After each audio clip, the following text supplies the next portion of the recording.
বিপ্লবের লক্ষ্য পূরণে এক হয়ে কাজ করার আহ্বান মির্জা ফখরুলের। 15 বছরে নির্বাচন ব্যবস্থা ধ্বংসের অভিযোগ জামায়াত আমিরের। আনুপাতিক পদ্ধতিতে ভোটের দাবি ইসলামী আন্দোলনের। 15-16 বছরের ফ্যাসিস্ট বিরোধী আন্দোলনের ছাত্র জনতার অভ্যুত্থানের মধ্যে দিয়ে অনেক রক্তপাত হয়েছে। তাদেরকে শ্রদ্ধা জানিয়ে আমাদের আবার একটা নতুন বাংলাদেশ যেন আমরা তৈরি করতে পারি। দেশপ্রেমিক নেতা কর্মীদেরকে নির্বিচারে খুন করেছে। আপনারা তখন বলেছেন আমরা কিছু করি নাই, আদালত সব কিছু করেছে। আমরাও আপনাদেরকে আদালতের কাছে সমঝাতে চাই, আসেন। নিম্ন কক্ষ বলেন, উচ্চ কক্ষ বলেন, সব সেক্টরেই পিয়ার সিস্টেমে নির্বাচন হতে হবে। রাষ্ট্রপতি প্রধানমন্ত্রীর ক্ষমতায় ভারসাম্যের পক্ষে বিশেষজ্ঞরাও। মূলনীতি পরিবর্তনে ভিন্ন মত। প্রধানমন্ত্রী হলে তিনি দলীয় প্রধান হতে পারবেন না, তিনি 2 বারের বেশি নির্বাচন করতে পারবেন না। এটা যদি হয় তাহলে প্রধানমন্ত্রীর জবাবদিহিতার ক্ষেত্রে আমার মনে হয় আমাদের রাজনৈতিক ব্যবস্থা অনেক দূরে এগিয়ে যাবে। নীতিগুলো হচ্ছে এই কনস্টিটিউশনের পিলার, এই একটা পিলারও ভাঙা যাবে না। দেখছিলেন প্রধান শিরোনাম। রাতের সময় সঙ্গে আছি আমি গোলাম রাব্বি। এবার অন্যান্য শীর্ষ সংবাদ। স্বৈরাচারের আমলে সাংবাদিকদের মুখ বন্ধ করে ইন্টেলিজেন্স এজেন্সি। মন্তব্য প্রেস সচিবের। ক্ষমতাসীনদের স্বার্থ দেখায় গণমানুষের হচ্ছে না সব গণমাধ্যম। মন্তব্য বক্তাদের।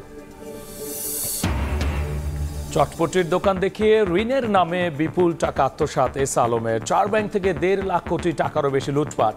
বড় দুর্নীতিবাজ ধরতে দুদককে আরো সক্রিয় হওয়ার পরামর্শ। আমদানির খবরে চালের বাজারে কমছে উত্তাপ। কেজিতে 2-1 টাকা কমলেও ফেরেনি আগের অবস্থা। কাটেনি ভোজ্য তেলের সংকট। সরবরাহ বাড়ায় শীতকালীন সবজির দামে স্বস্তি।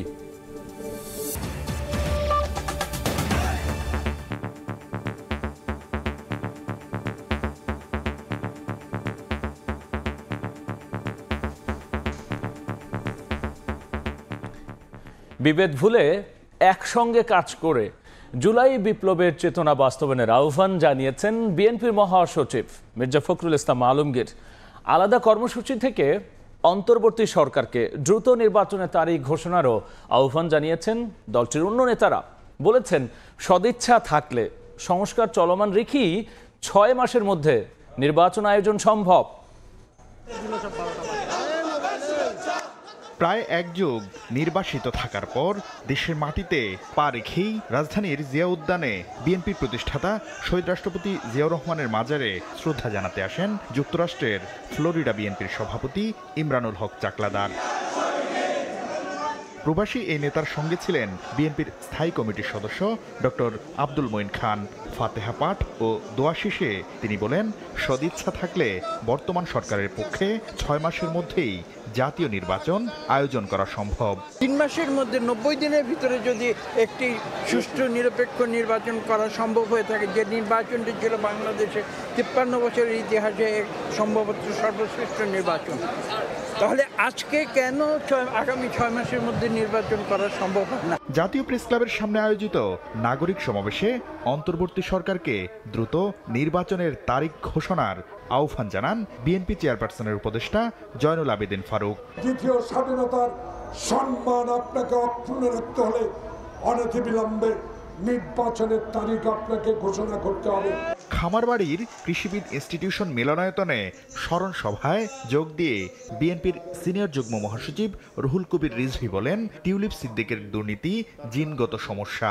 টিউলিপ লেখাপড়া করেছে ইংল্যান্ডে, ওখানে লেখাপড়া করে এমপি হওয়ার পরেও তার জেনেটিক্যাল যে লাইন, এই লাইন সে ক্রস করতে পারেনি। বিকেলে মুন্সিগঞ্জের সিরাজদি খানে ঢাকা কলেজের সাবেক শিক্ষার্থীদের পুনর্মিলনী অনুষ্ঠানে যোগ দেন বিএনপি মহাসচিব মির্জা ফখরুল ইসলাম আলমগীর। এ সময় জুলাই বিপ্লবের লক্ষ্য বাস্তবায়নে সবাইকে হিংসা বিদ্বেষ ভুলে একসঙ্গে কাজ করার আহ্বান জানান।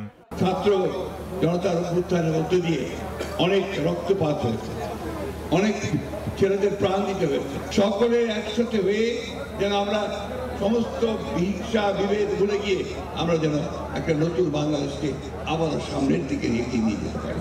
এখানে আমরা অনেক অনেক দূর এগিয়েছি, আমাদের আরো অনেক দূর যেতে হবে। কথিত উন্নয়নের নামে হাসিনা সরকার দুর্নীতি করে দেশ থেকে যে টাকা পাচার করেছে তা ফিরিয়ে আনারও আহ্বান জানান বিএনপি নেতারা। শাকির আহমেদ, সময় সংবাদ, ঢাকা। আওয়ামী লীগ 15 বছরে নির্বাচনী ব্যবস্থা নষ্ট করে দিয়েছে বলে অভিযোগ করেছেন জামায়াতে ইসলামীর আমির ডাক্তার শফিকুর রহমান। বিকেলে চুয়াডাঙ্গা জেলা কর্মী সম্মেলনে প্রধান অতিথির বক্তব্যে এই অভিযোগ করেছেন তিনি। এদিকে কুড়িগ্রামে মতবিনিময় সভায় দলের সেক্রেটারি জেনারেল মিয়া গোলাম পারওয়ার দাবি করেছেন প্রয়োজনীয় সংস্কার শেষে দ্রুত নির্বাচনের রোড ম্যাপ দেয়ার। একই অনুষ্ঠানে জাতীয় নির্বাচনের আগে স্থানীয় সরকার ভোট দেওয়ার দাবি করেছেন গণ অধিকার পরিষদের সভাপতি নুরুল হক নূর। দলের নেতাকর্মীদের চাঙ্গা করতে তৃণমূলের এক প্রান্ত থেকে আরেক প্রান্ত চষে বেড়াচ্ছেন জামায়াতের নেতারা। এরই অংশ হিসেবে শুক্রবার বিকেলে চুয়াডাঙ্গায় জেলা জামায়াতের কর্মী সমাবেশে যোগ দেন জামায়াতের আমির ডাক্তার শফিকুর রহমান। প্রধান অতিথির বক্তব্যে তিনি বলেন, 15 বছরে নির্বাচনী ব্যবস্থা নষ্ট করে দিয়েছে আওয়ামী লীগ, তাই দ্রুত সংস্কার করে নির্বাচনের দাবি জানান তিনি। আপনারা সর্বনাশ করলেন, এই অধিকারটার জন্যই তো লড়াই করে বাংলাদেশের স্বাধীনতা অর্জন হয়েছিল। পাকিস্তানিরা এই বুটের মূল্য দেয় নাই বলেই তো মানুষ জীবন বাজি রেখে যুদ্ধ করেছিল, এটাকেই দিলেন আপনারা শেষ করে। এদিকে সন্ধ্যায় কুড়িগ্রামের নাগেশ্বরীতে মতবিনিময় সভায় বক্তব্য রাখেন জামায়াতের সেক্রেটারি জেনারেল মিয়া গোলাম পরওয়ার। প্রয়োজনীয় সংস্কার শেষে দ্রুত নির্বাচনী রোডম্যাপ ঘোষণার দাবি জানান তিনি। নির্বাচনের জন্য ন্যূনতম যেসব অর্গানগুলো ইলেকশনে ইনভলভ হয়, গুরুত্বপূর্ণ কিছু বিভাগের সংস্কার কার্য শেষ করে নির্বাচনের একটা রোডম্যাপ ঘোষণা করা উচিত। এবং অন্তর্বর্তীকালীন সরকার নির্বাচনের যে ধারণা আপাতত পেশ করেছে, আমি মনে করি এর চেয়ে আর লম্বা সময়ের মোটেই নেওয়া উচিত নয়। একই অনুষ্ঠানে অংশ নেন গণ অধিকার পরিষদের সভাপতি নুরুল হক নূর। জাতীয় নির্বাচনের আগে স্থানীয় সরকার ভোট চান তিনি। স্থানীয় সরকারের প্রতিনিধিরা না থাকায় স্থানীয় সরকার কার্যত অকার্যকর, সেজন্য আমরা দাবি জানিয়েছি, যেটা এই সংস্কার কমিশনও প্রস্তাব করেছে, যে জাতীয় নির্বাচন আগে স্থানীয় নির্বাচনগুলো দেওয়া। শহীদের রক্তে ভেজা বাংলার মাটিতে আওয়ামী লীগ আবারও রাজনীতির সুযোগ পেলে পুরো জাতিকে তারা ধ্বংস করবে বলেও মন্তব্য করেন এই দুই নেতা। অবহেলিত করে রেখেছে। সাহাল আব্দুল্লাহ আলভি, সময় সংবাদ। আনুপাতিক পদ্ধতিতে নির্বাচনের দাবি জানিয়েছে ইসলামী আন্দোলনের আমির মুফতি সৈয়দ মোহাম্মদ রেজাউল করিম। অন্যথায় আন্দোলনের মাধ্যমে দাবি আদায় করা হবে বলে হুঁশিয়ারি দিয়েছেন তিনি। বিকেলে সোহরাওয়ার্দী উদ্যানে ইসলামী যুব আন্দোলন বাংলাদেশের উদ্যোগে আয়োজিত সমাবেশে মুফতি সৈয়দ মোহাম্মদ রেজাউল করিম আরও বলেছেন, 53 বছরে রাজনৈতিক দলগুলো কিছুই দিতে পারেনি, নতুন করে আশা দেখিয়ে কোনো লাভ নেই। এর আগে দলটির সিনিয়র নায়েবে আমির সৈয়দ ফয়জুল করিম বলেছেন, আগে সংস্কার পরে নির্বাচন হতে হবে। সংসদে নারীদের জন্য আলাদা কোনো আসন সংরক্ষণ করা উচিত নয় বলেও এ সময় মন্তব্য করেছেন তিনি।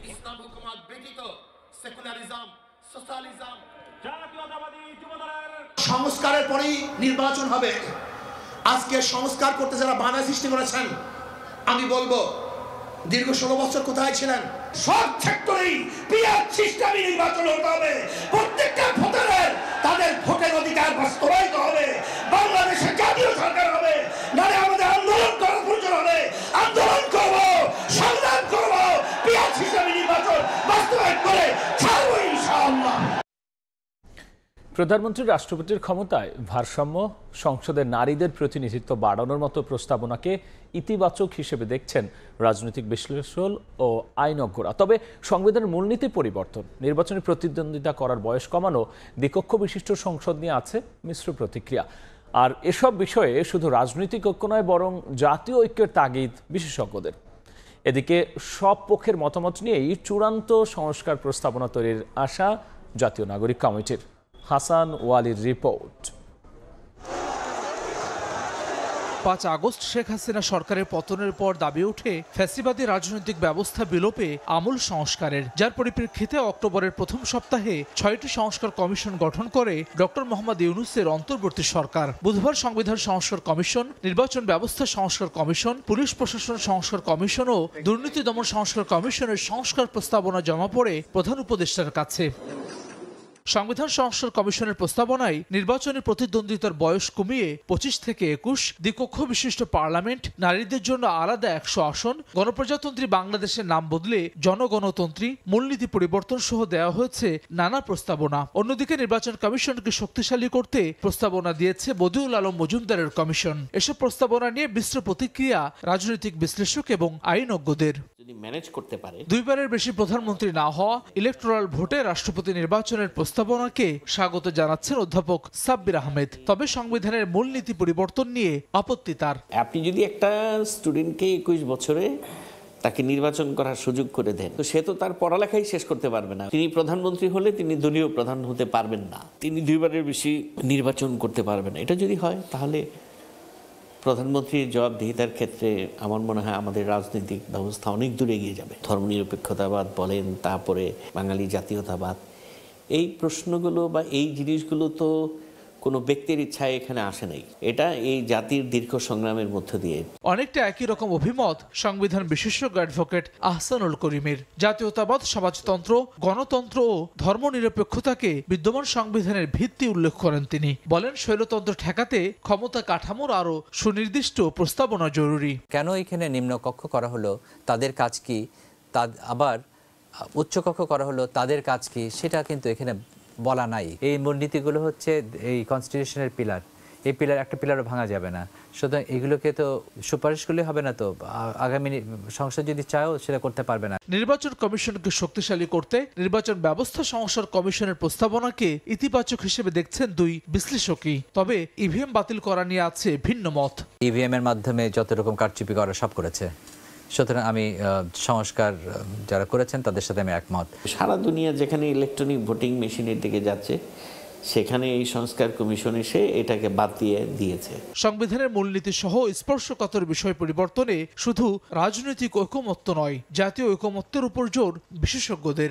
ক্ষমতাকে নিজের মতো করে একেবারে রাজার মতো রাজ্য যেভাবে চালাতো প্রাচীনকালে এম্পায়াররা, ঠিক সেই প্রক্রিয়ায় দেশ চালানো, ওটার থেকে আমরা অন্তত বের হতে পারবো। শুধু পলিটিক্যাল কনসেনসাস হলেই হবে না, প্রিএমবেলের চেঞ্জে জাতীয় বিতর্ক হওয়া দরকার।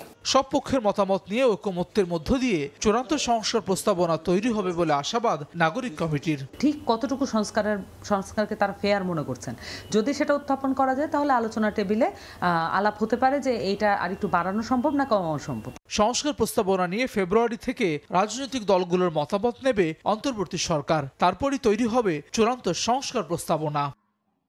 হাসান ওয়ালি, সময় সংবাদ, ঢাকা। রাজধানীর হাজারীবাগে চামড়ার গুদামে লাগা আগুন নিয়ন্ত্রণে এসেছে 2.5 ঘন্টা পর। 5ম তলায় আগুনের সূত্রপাত, এরপর ছড়িয়ে পড়ে 7 তলা পর্যন্ত। পুড়ে গেছে জুতা সহ বিভিন্ন ধরনের চামড়াজাত পণ্য, কাঁচামাল ও মেশিন। ফায়ার সার্ভিস বলছে এর আগেও দুবার আগুন লাগে ভবনটিতে। একাধিকবার সতর্ক করলেও অগ্নি নিরাপত্তায় কোনো ব্যবস্থাই নেননি মালিক। নামাজ পড়ে আসার সময় দেখি হঠাৎ করে ওখান থেকে আগুন জ্বলতেছে। আমরা তো সবাই মিলে আমরা আসলাম, আসার পর দেখি যে আপনার আগুনের ধোঁয়া এত পরিমাণ ছিল বলার বাইরে। 5 তলায় কিসের থেকে লাগছে কইতে পারি না। ওই জায়গায় হলো আপনার চামড়ার যে কেমিক্যাল, এই যে হলো আগুনের, এটা হলো পরিস্থিতি। ওই টাইমে আমি এই যে উপরে ছিলাম, ঠিক আছে, কিন্তু ওই টাইমে আর বাইরে যেতে পারি না। আমরা লাস্টে অনেক ইয়া করছি। পরে এই সাইডে একটা গেট ছিল, যে 3 নাম্বার যে সিঁড়িটা, মানে এটা হলো ইউজ করা হয় না, ওই সিঁড়িতে তালা মারা ছিল। আমরা ইট দিয়ে তালা তোলা ভেঙে পরে আমরা 27 জন এই সিঁড়ি দিয়ে নামছি। ভিতরে এত মনে করেন যে মানে এনো ফ্যাক্টরি, অনেক কাগজ, ওখানে ময়লা, এনো মানে শুকনা জাতীয় জিনিস অভাব নাম সব খালি এখান থেকে আগুন ওখানে যায়। মেশিন টেশিন ছিল। আমার 18 বছরের অর্জন, আমার 23 বছরের প্রতিষ্ঠানের বর্ষ, আমার কর্মজীবনের 35 বছর সব শেষ। আমার এখানে কিছু নাই। গত পরশু রাতে আমার 6টা মেশিন, অনেক মালামাল এগুলো নেমেছে। তার আগের সপ্তাহেও অনেক মালামাল ছিল এখানে। আমার এখনো পর্যন্ত 6টা মেশিন আমি র্যাপ আউটেই করি নাই। স্টোরও আছে প্লাস্টিকের, তারপরে গার্মেন্টসও আছে, আবার উপরে জুতার কারখানা। জুতার কারখানায় আপনারা জানেন যে চামড়া এবং অ্যাডহেসিভ এবং বিভিন্ন কেমিক্যাল এজেন্ট ইউজ হয়, এবং এগুলো পুড়ে আসলে আরও অন্যান্য কেমিক্যাল এজেন্ট তৈরি করে। যে বিল্ডিংয়ে কোনো ফায়ার সেফটি প্ল্যান ছিল না, এই বিল্ডিংয়ে কয়েকবার নোটিশ দেওয়া হয়েছে। আমার এখানকার যে ইন্সপেক্টর, উনি অলরেডি বলেছেন যে এটা নোটিশ দেওয়া হয়েছে, এবং এর আগের ইন্সপেক্টরও বলেছেন নোটিশ দেওয়া হয়েছে। স্বৈরাচারের আমলে সাংবাদিকদের মুখ বন্ধ করার মূলে ছিল ইন্টেলিজেন্স এজেন্সি, ডিজিএফআই, এনএসআই। বিকেলে ঢাকা রিপোর্টার্স ইউনিটি আয়োজিত গণমাধ্যম সংস্কার প্রস্তাব শীর্ষক এক আলোচনা সভায় এ মন্তব্য করেছেন প্রধান উপদেষ্টার প্রেস সচিব শফিকুল আলম। বলেছেন, ভবিষ্যতে যাতে ফ্যাসিবাদী সিস্টেম তৈরি না হয় সেজন্য যেসব এডিটোরিয়াল রিপোর্টার ফ্যাসিবাদী বয়ান দিত তাদের বের করা উচিত। তিনি জানিয়েছেন, গণমাধ্যম সংস্কার কমিশনের রিপোর্ট পেলে আলোচনায় বসা হবে। এ সময় সাংবাদিকদের যথার্থ বেতন না দেওয়ার বিষয়ে বেসিক ও ন্যূনতম বেতন নির্ধারণ করতে তাগিদ দিয়ে তিনি বলেছেন, কপিরাইট এনফোর্সমেন্ট না থাকার কারণেও বেতন কম পাচ্ছে সাংবাদিকরা।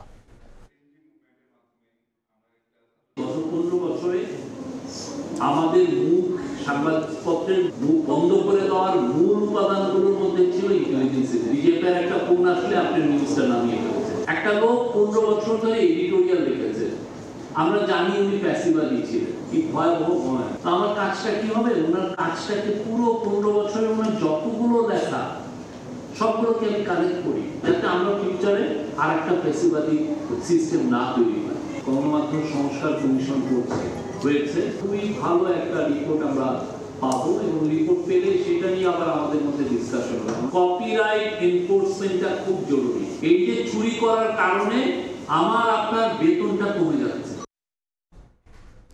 ক্ষমতাসীনদের স্বার্থ দেখায় গণমানুষের হচ্ছে না সব গণমাধ্যম। শুক্রবার বিকেলে ঢাকা বিশ্ববিদ্যালয় প্রেস ইনস্টিটিউট আয়োজিত সেমিনারে একথা বলেছেন বক্তারা। জানিয়েছেন বাক স্বাধীনতাহীন উন্নয়ন দিয়ে ক্ষমতায় টিকে থাকা অসম্ভব, তাই গণমাধ্যমকে গণমানুষের করতে ফ্যাসিবাদকে ঐক্যবদ্ধভাবে প্রতিহত করতে হবে। শুক্রবার বিকেলে ঢাকা বিশ্ববিদ্যালয়ে প্রেস ইনস্টিটিউট অব বাংলাদেশ আয়োজিত এক সেমিনারে ফের উঠে আসে এসব প্রসঙ্গ। ফ্যাসিবাদের জামানায় শিকারী সাংবাদিকতা শীর্ষক এই সেমিনারে বক্তারা তুলে ধরেন কিভাবে ক্ষমতায় টিকে থাকতে রাষ্ট্রযন্ত্রের নানা অনুষঙ্গকে ব্যবহার করে ক্ষমতাসীনরা। শিকারী সাংবাদিকতার পরিসর অনেক বেশি বিস্তৃত। আমরা যখন জিজ্ঞেস করলাম যে এর কারণটা কি, সাংবাদিক বন্ধুরা আমাদেরকে যেটা বলতে চান, চাকরি হারানোর ভয় আছে। ডিজিএফআই, এনএসআই এদের বিরুদ্ধে রিপোর্ট করতে পারতাম, কিন্তু 2010-12 সালের পর থেকে ডিজিএফআই, এনএসআই এবং এরকম কোনো সংস্থার বিরুদ্ধে কোনো রিপোর্ট করার এখতিয়ার আমাদের ছিল না। কথা বলার স্বাধীনতা যদি না থাকে তাহলে আসলে এই উন্নয়ন দিয়ে আপনি নিজেকে সার্ভাইভ করতে পারবেন না। বাক প্রকাশের স্বাধীনতা যদি না থাকে তাহলে আপনি গণমাধ্যমের স্বাধীনতা আসলে থাকে না। এ সময় বাক স্বাধীনতাহীন উন্নয়ন দিয়ে ক্ষমতায় টিকে থাকা অসম্ভব উল্লেখ করে বক্তারা বলেন গণমাধ্যম যেন কারো হাতিয়ার না হয়, সেজন্য সবাইকে ঐক্যবদ্ধ থেকে ক্ষমতাকে প্রশ্ন করার পরিবেশ তৈরি করতে হবে। শুধু সাংবাদিক না, সাংবাদিকতার সাথে জড়িত যারা আছে, এই প্রফেশনের সাথে জড়িত, directly or indirectly, cultural standard, ethical standard, এগুলো যখন উন্নত না হবে, কারেক্টেড না হবে, ততক্ষণ পর্যন্ত আমরা আইন করেও এখান থেকে বের হতে পারবো না। আমাদের একসাথে থাকাটা খুব জরুরি এই বিপদ মোকাবেলাতে। অতএব আমি আপনার দিকে হাত বাড়িয়ে দিয়েছি এবং আমি আশা করছি আপনি আমার দিকে হাত বাড়িয়ে দেবেন। সংবাদপত্রের স্বাধীনতার শত্রুকে রাষ্ট্র, এটা আমরা জানি, কারণ বাক স্বাধীনতার বিরুদ্ধে রাষ্ট্র খড়গহস্ত হয়ে থাকে। সংবাদপত্রের আরেকটা বড় শত্রু যা আছে সংবাদপত্রের মালিকেরা, সেটা এখন ক্রমশ স্পষ্ট হচ্ছে। সেই জন্য আপনাদের একটু করে হুঁশিয়ার থাকতে হবে। পতন হয়েছে না বলা, ফ্যাসিবাদ চলমান, তবে চলছে কিভাবে সেটা হচ্ছে আমাদের প্রশ্ন। গণমাধ্যমকে গণমানুষের করতে ব্যক্তি এবং রাষ্ট্রীয় পর্যায়ে ফ্যাসিবাদকে প্রতিহত করার আহ্বানও জানান বক্তারা। শিকারী সাংবাদিক যদি হয়, সে কাকে স্বীকার করে? আল আমিন তুষার, সময় সংবাদ, ঢাকা। অন্তর্বর্তী সরকারকে বৈষম্য বিরোধী ছাত্র আন্দোলনের সরকার বলে মন্তব্য করেছেন গণ অধিকার পরিষদের সাধারণ সম্পাদক রাশেদ খান। দুপুরে পল্টনে এক বিক্ষোভ সমাবেশে তিনি এই মন্তব্য করেন। আওয়ামী লীগকে নিষিদ্ধ করার দাবি জানিয়ে তিনি বলেছেন গণহত্যার বিচারের আগে আওয়ামী লীগ কোনো নির্বাচনে অংশ নিতে পারবে না। এছাড়াও জুলাই গণঅভ্যুত্থানে নিহত সাংবাদিকদের পরিবারকে ক্ষতিপূরণ ও আহতদের সুচিকিৎসা নিশ্চিতের দাবিও জানিয়েছেন রাশেদ খান। ছাত্ররা তারা একটি ঘোষণাপত্র প্রকাশ করতে চায়। এর আগে তারা 31 ডিসেম্বর সেটি নিয়ে শহীদ মিনারে সমাবেশ করেছে। ওই সময় ছাত্রদের পক্ষ থেকে রাজনৈতিক দল এবং অন্যান্য স্টেক হোল্ডারকে যে ডকুমেন্ট দেওয়া হয়েছিল ছাত্রদের পক্ষ থেকে, সেই একই ডকুমেন্টের বাংলা অনুবাদ কালকে সরকারের পক্ষ থেকে দেওয়া হয়েছে। তার মানে কি? তার মানে এই সরকার বৈষম্য বিরোধী ছাত্র আন্দোলনের সরকার। গণহত্যার বিচারের আগে আওয়ামী লীগ কোনো নির্বাচনে অংশ নিতে পারবে না। জুলাই গণঅভ্যুত্থানের পর বৈষম্য দূর হওয়ার কথা থাকলেও জাতিগত বিভেদ দূর হয়নি বলে অভিযোগ করেছে গণতান্ত্রিক অধিকার কমিটি। আদিবাসী শিক্ষার্থী ও সংক্ষুব্ধ ছাত্র জনতার উপর হামলার প্রতিবাদে বিকেলে রাজধানীর শাহবাগে আয়োজিত সমাবেশে এই অভিযোগ তোলেন বক্তারা। একই সঙ্গে হামলায় জড়িতদের বিচারও দাবি করেন তারা। আদিবাসী শিক্ষার্থী ও সংক্ষুব্ধ ছাত্র জনতার উপর হামলার প্রতিবাদে শুক্রবার সন্ধ্যায় রাজধানীর শাহবাগে মশাল মিছিল বের করে গণতান্ত্রিক অধিকার কমিটি। এর আগে বিকেলে একই স্থানে প্রতিবাদ সমাবেশের আয়োজন করা হয়। এ সময় আহত শিক্ষার্থীরা বলেন, একসঙ্গে বৈষম্য বিরোধী লড়াই করলেও জাতিগত বিদ্বেষ দূর হয়নি এখনো। কথা ছিল আর কোনো বৈষম্যের চিহ্ন আমরা রাখবো না, আর কোনো আক্রমণের চিহ্ন আমরা রাখবো না। গণতন্ত্রের নির্মাণের যে প্রসঙ্গ, অসাম্প্রদায়িক থেকে শুরু করে জাতিগত বিদ্বেষ যে দূরীকরণের প্রশ্ন, সেটা এখন অমীমাংসিত থেকে গেছে।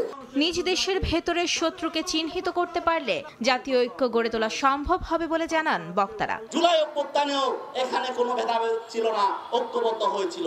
আমরা স্পষ্টভাবে বলতে চাই, আগে নিজের ঘরের শত্রুকে চিহ্নিত করেন, ঐক্য সংহতি এমনি দাঁড় হয়ে যাবে। বৈষম্যবাদী রাজনীতির প্রকাশ দেখতে পাচ্ছি, বৈষম্যবাদী সংস্কৃতির প্রকাশ দেখতে পাচ্ছি, অন্যান্য বিভিন্ন জনগোষ্ঠীকে সম্পূর্ণভাবে অস্বীকার করার, অগ্রাহ্য করার প্রবণতা দেখতে পাচ্ছি, জনগণের যা যা প্রয়োজন তাকে অস্বীকার করার প্রবণতা দেখতে পাচ্ছি। এছাড়াও রাজপথে ন্যাক্কারজনক হামলায় জড়িতদের আইনের আওতায় আনার দাবি জানানো হয় প্রতিবাদ সমাবেশ থেকে। মাইমুনা হায়দার চৌধুরী, সময় সংবাদ, ঢাকা। 4 ব্যাংক থেকেই 1.5 লাখ কোটি টাকারও বেশি লুটপাট করেছে এস আলম গ্রুপ। দুদকের অনুসন্ধানে উঠে এসেছে এমন ভয়াবহ দুর্নীতির চিত্র। শুধু চটপটির দোকান দেখিয়ে ঋণের নামে 234 কোটি টাকা আত্মসাতের অভিযোগ উঠেছে। এমন বাস্তবতায় বিগত সরকারের সুবিধাভোগী গ্রুপটির দুর্নীতির ফিরিস্তি খুঁজতে টাস্কফোর্স গঠন করেছে দুদক। যদিও বিশেষজ্ঞরা বলছেন, বড় দুর্নীতিবাজ ধরতে এখনো বাড়েনি দুদকের তৎপরতা। তাসলিম তৌহিদের রিপোর্ট। চট্টগ্রাম নগরীর চটপটির দোকান দেখতে ছোটখাটো হলেও এই প্রতিষ্ঠান ও 2টি রেস্তোরাঁর মাধ্যমে ফার্স্ট সিকিউরিটি ইসলামী ব্যাংক থেকে অন্তত 234 কোটি টাকা ঋণের নামে লোপাটের অভিযোগ উঠেছে। ঋণ গ্রহণ করেন নওরোজ এন্টারপ্রাইজ নামের একটি প্রতিষ্ঠান। মালিক নাজমি নওরোজ হলেও প্রকৃত অর্থে ঋণের টাকা যায় এস আলম গ্রুপের চেয়ারম্যান ও ব্যাংকটির মালিক সাইফুল আলমের পকেটে। এমন অনিয়ম খতিয়ে দেখার সিদ্ধান্ত নিয়েছে দুদক। চটপটির দোকান ও 2টি রেস্তোরাঁর বিপরীতে ফার্স্ট সিকিউরিটি ইসলামী ব্যাংকে 234 কোটি টাকা ব্যাংক ঋণ প্রদানে অনিয়মের অভিযোগে নওরোজ এন্টারপ্রাইজের মালিক নাজমি নওরোজ ও ব্যাংক কর্মকর্তাদের বিরুদ্ধে অনুসন্ধানের সিদ্ধান্ত গৃহীত হয়েছে। এই ঋণ জালিয়াতির সাথে এস আলম গ্রুপের চেয়ারম্যান এবং ব্যাংকটির মালিক সাইফুল আলম মাসুদের সংশ্লিষ্টতা রয়েছে বলে প্রাথমিক তথ্যানুসন্ধানে উদ্ঘাটিত হয়েছে। এস আলম গ্রুপের নিয়ন্ত্রণে থাকা ব্যাংকগুলো থেকে নামে বেনামে লুটপাটের ঘটনা অনুসন্ধান করছে দুদক। ইতোমধ্যে বিএফআইইউ থেকে পাওয়া নথি বিশ্লেষণ করে দুদকের তথ্য বলছে, ইসলামী ব্যাংক থেকে 1,05,000 কোটি টাকা, গ্লোবাল ইসলামী ব্যাংক থেকে 13,000 কোটি টাকা, ফার্স্ট সিকিউরিটি ইসলামী ব্যাংক থেকে 39,000 কোটি টাকা ও ইউনিয়ন ব্যাংক থেকে 20,000 কোটি টাকা আত্মসাতের প্রমাণ মিলেছে। এসব নিয়ে টাস্কফোর্সের পাশাপাশি দুদকের একাধিক টিম কাজ করছে। যদিও দুদকের আইন বিভাগের সাবেক মহাপরিচালক মনে করেন, বড় দুর্নীতিবাজ ধরার ক্ষেত্রে সক্রিয়তার এখনও ঘাটতি রয়েছে। সেই সময়কার দুদক এটা ধরতে পারেনি, ধরবার চেষ্টায় বা চিন্তাই করতে পারেনি, যেহেতু সরকারি প্রভাব ছিল সেই কারণে। এখন যে পট পরিবর্তন হয়ে গেছে, সরকার এবং বাইরের পরিবেশ সবটাই হচ্ছে যে এই দুর্নীতিকে ধরো। সেই জায়গায় দুদকের যে তৎপরতা, সেই ক্ষিপ্র গতি আমি দেখছি না। দুদক কেমন যেন একটু কুঁড়েমি, কেমন যেন একটু ঢিলেমি ভাব মনে হচ্ছে। ইতোমধ্যে বন্ধ হওয়া এস আলমের 8 প্রতিষ্ঠানের ব্যাংক হিসাব জব্দ করেছে দুদক। তাসলিম তৌহিদ, সময় সংবাদ, ঢাকা। অবশেষে রাজধানীর বাজারে কমতে শুরু করেছে চালের দাম, তবে এখনও তা চড়ে আছে উচ্চ মূল্যে। এদিকে দাম বৃদ্ধির পরও আবারও সংকটে পড়েছে বোতলজাত সয়াবিন তেলের বাজার। রাজধানীর কারওয়ান বাজার ঘুরে রিপোর্ট করেছেন MS আরিফিন। চালের বাজার কয়েক সপ্তাহ চড়া থাকার পর অবশেষে দাম কমতে শুরু করেছে রাজধানীতে।